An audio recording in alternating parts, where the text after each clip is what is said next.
ছোট্ট খামারি ভাই বোনেরা, আপনারা মুরগি কি জিমাইতে আছে? মুরগি অসুস্থ হয়ে গেছে? মুরগি খাদ্য পানি খায় না কেন? মুরগি খাদ্য পানি খায় না, সমস্যা কি? মুরগি জিমেনের রোগ যাইতেছে না। অনেক ওষুধ খাওয়াইছেন কিন্তু জিমেনের রোগ যাইতেছে না। আজকে আমি সেই বিষয়ে আলোচনা করব। মুরগি অসুস্থ কোন থেকে অসুস্থ হয়, কী কারণে অসুস্থ হয়। আপনারা যারা মুরগি পালেন, আসলে একটা মুরগি পালে কিন্তু মুরগির সম্বন্ধে কিছু জানেন না। মুরগি কেমনে পালবেন, কেমনে মুরগি পাললে আপনি 2 টাকা পাইবেন, সেই বিষয়ে আপনার কোনো ধারণা নাই। এই মুরগি পালতেছেন কিন্তু মুরগি পাইলেন ভালো কথা, কিন্তু মুরগিগুলো মারা মারা যাচ্ছে। ডেইলি 3টা 4টা 5টা করে মারা যায়, কিন্তু মুরগিগুলো জিমেনের রোগ থেকে এখনও মুক্তি পান নাই।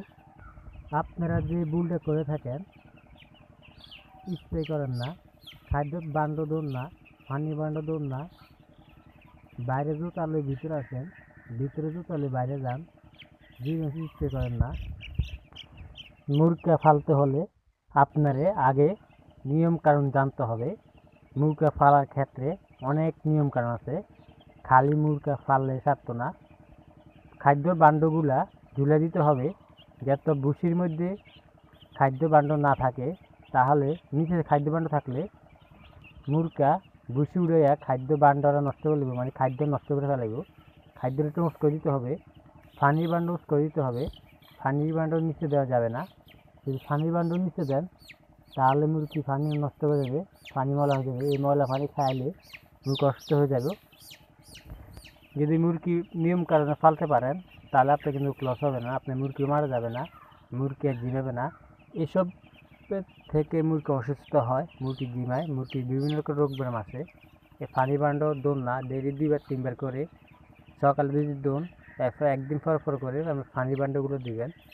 খাদ্য বান্ড দেওয়া লাগে না, খাদ্য বান্ড একবার দিলে সারা, কিন্তু পানি বান্ডই দিতে হয় রেগুলার।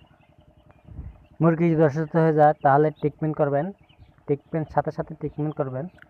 অনেক খামারে আছে কিন্তু ট্রিটমেন্ট পরে করে, কয় 2-1টা মারা গেছে কিন্তু হয়েছে, সমস্যা নাই। আসলে ভাই এটা করলে হবে না, 1-2টা মারা গেলে আর এই ঝামেলা আরও বেশি। তা আপনারা লগে ট্রিটমেন্ট করবেন। লগে ট্রিটমেন্ট করলে মুরগি আর সমস্যা হয় না। মুরগি যে সমস্যা হয় এটা কোনো সমস্যা হয় না, বেশি সমস্যা হয় না। আর যদি আপনি লগে ট্রিটমেন্ট না করেন তাহলে মুরগির অনেক সমস্যা হয়ে যায়, অনেক বেশি সমস্যা হয়ে যায়। এই জন্য বলছি আপনারা নিয়মকানুন বাসে মুরগি পালেন, তাহলে লাভবান করতে পারবেন।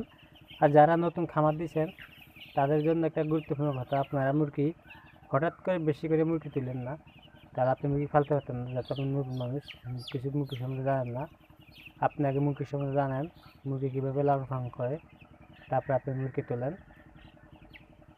ভিডিওটি ভালো লেগে থাকলে লাইক শেয়ার ফলো করে দিবেন, আমার ইউটিউব চ্যানেলটা সাবস্ক্রাইব করে দিবেন।